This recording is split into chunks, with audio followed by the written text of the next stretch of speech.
Okay, so on this vehicle, there's an auto lock feature, meaning that when you pop the lock to unlock it, it'll lock back immediately.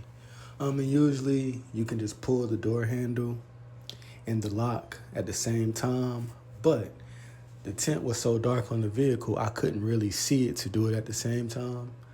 So I decided to use one of my bendy tools, and I could see the key. So I just decided to try and pull the keys out through the window.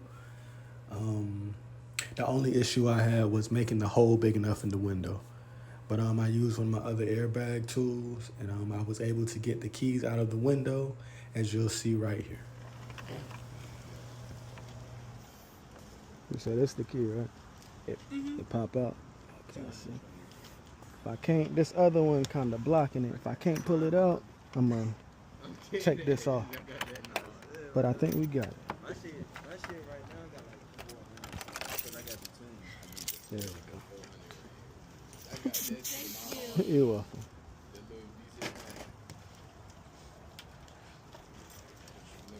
Come on, dead ass. It's too I was about to say, we had to break the keychain or anything. Oh yeah, I was about to.